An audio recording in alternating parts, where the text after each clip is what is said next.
هاي هاي هاي، ازيكم؟ وجيت بالفيديو الجديد. كنت قاعده زهقانه من بشرتي جدا وعايزه اعمل لها ماسك يظبطها ويرجعها حلوه زي الاول، بس ينعم ويرطب ويقشر ويدي كل النتائج. عماله افكر هو ايه الماسك اللي هيعمل لي كل الحاجات دي، وفضلت افكر هو في حاجه اصلا هتعمل كده، بس لقيتها. وتعالوا اوريكم بقى ايه الماسك اللي انا عملته ويخلي بشرتنا كده زي بشره الكوريين بالظبط. رحت جاريه بقى انا على المطبخ، جبت بقى كده الكنكه دي ورحت حاطه فيها نص كوبايه ميه على معلقتين كبار كده كركديه. يا جماعه هو ماسك الكركديه، بس طلع ماسك جبار.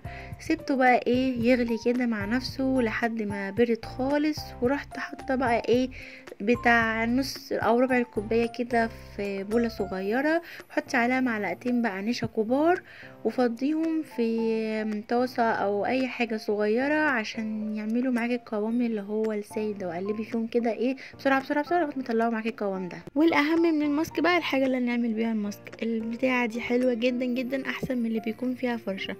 المطلوب بقى ان القوام بتاع الماسك يكون زي ما انتوا شايفينه كده كريمي، فما تسيبوهوش على النار كتير.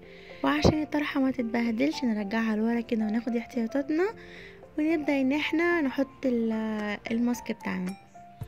بس قبل ما نبدا بقى كده في الماسك، ما تنسوش ان انتوا تعملوا لي لايك وتشتركوا في القناه لو انتوا اول مره تشوفوا القناه بتاعتي، وتفعلوا الجرس اللي تحت الفيديو عشان يوصلكم مني كل فيديو جديد.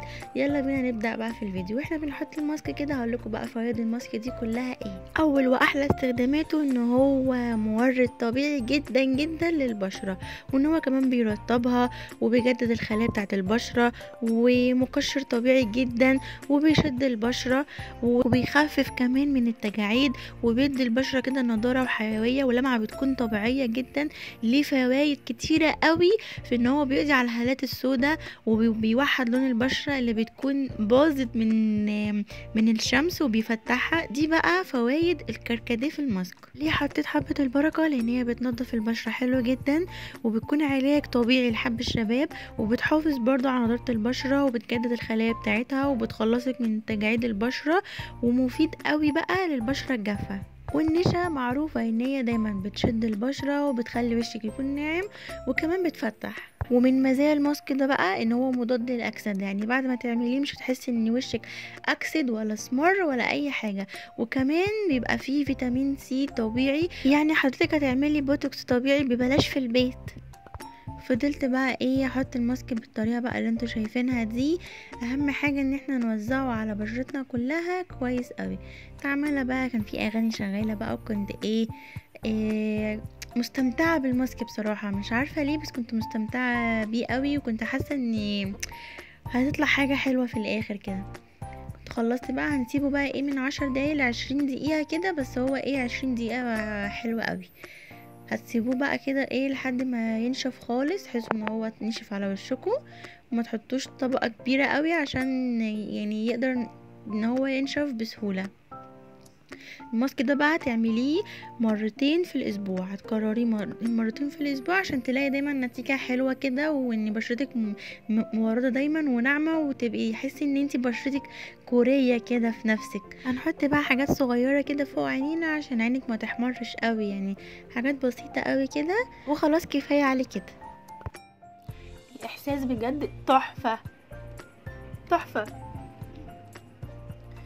كده. هو بقاله تلت ساعة بالظبط، هقوم بقى عشان اغسله ونشوف النتيجة مع بعض تبقى عاملة ازاي. هو بقى ناشف كده شوية، هروح اغسله، وبنغسله بمية باردة عادي جدا.